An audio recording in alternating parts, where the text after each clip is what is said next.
اہل بیت سے محبت نہ کرنا یہ نفاق ہے، منافقت ہے، کفر ہے۔ اہل بیت سے پیار کرنا ایمان ہے، ایمان کا کمال ہے، ایمان کا کمال ہے۔ جس گھر میں اللہ نے اپنے حبیب کو پیدا کیا، جس نبی کی گود میں ان کی اولاد پروان چڑھی، اگر ہم ان سے بغض رکھیں گے تو ہمارا ایمان کہاں چلا گیا؟ نہ ایمان ہے نہ ایمان رہے گا۔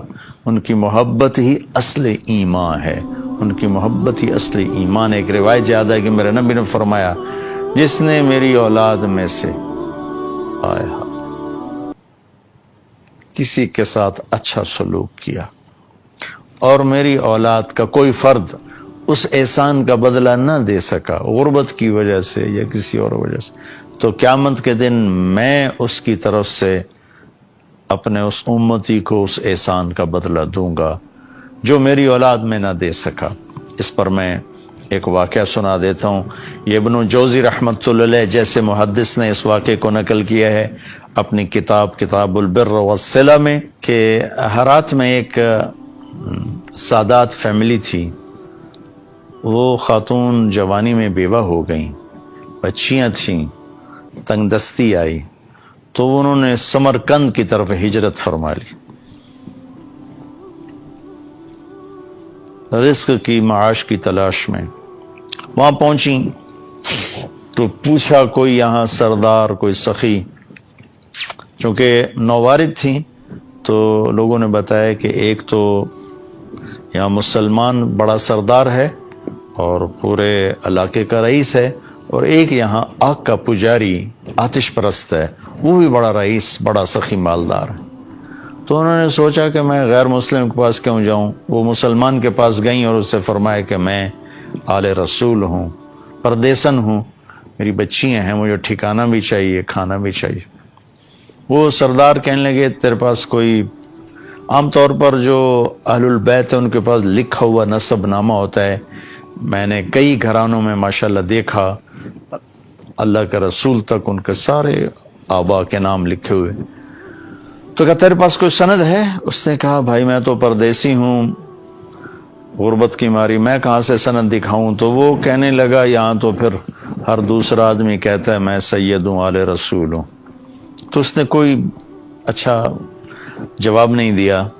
تو وہ وہاں سے آئیں اور اس آتش پرست کے پاس گئیں، وہ جو آگ کا پجاری تھا، اور اپنا تعارف کروایا۔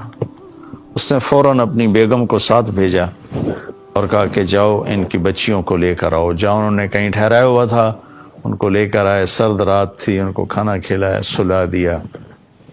رات کو مسلمان سردار نے خواب دیکھا کہ اللہ تعالیٰ کے محبوب صلی اللہ علیہ وسلم جنت میں ایک خوبصورت سونے کا محل ہے، اس کے دروازے پر کھڑے ہیں۔ یہ عرض کرتا ہے یا رسول اللہ یہ محل کس کا ہے؟ تو آپ نے فرمایا یہ ایک مسلمان کا ہے۔ تو وہ کہنے لگے یا رسول اللہ مسلمان تو میں بھی ہوں۔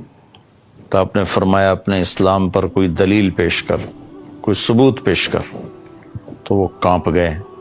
تو پھر اللہ کے نبی نے بہت غصے سے فرمایا کہ میرے گھر کی بچی تیرے دروازے پر چل کر آئی اور تو نے اس سے ثبوت مانگے کہ مجھے ثبوت دے، تو اہل بیت میں سے ہے، میری نظروں سے دور ہو جا۔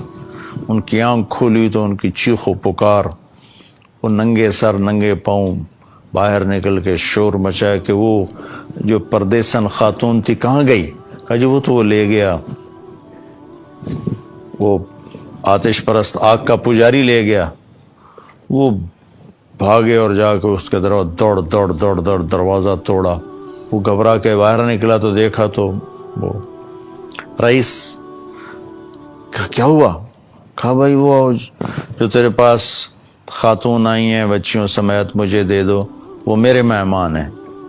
تو اس نے کہا حضور وہ میرے مہمان ہیں، آپ کے نہیں، میں آپ کو نہیں دے سکتا۔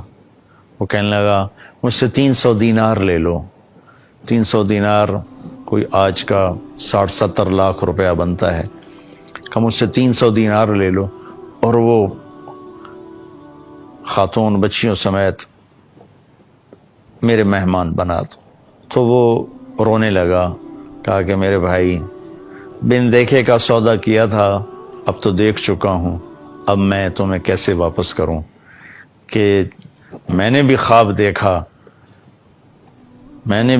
دیکھا، جنت کے دروازے پر اللہ کے نبی کھڑے ہوئے تھے، تجھے ڈانٹ پڑ رہی تھی، تجھے کہا جا رہا تھا دور ہو جا۔ اس کے بعد اللہ کے نبی میری طرف متوجہ ہوئے اور فرمایا تو نے میری بیٹی کو ٹھکانہ دیا، چل تو تیرا سارا گھر سب بخشے گئے، سب کے لیے جنت کا اللہ نے فیصلہ کر دیا۔ کہ میری آنکھ کھلی ہے، میں ایمان لا چکا ہوں، میرا سارا گھر کلمہ پڑھ چکا ہے، ہم سب مسلمان ہو چکے ہیں، ہم وہ دولت آپ کو کبھی واپس نہیں کریں گے۔ یہ اہل البیت ہیں۔ زیتون ٹی وی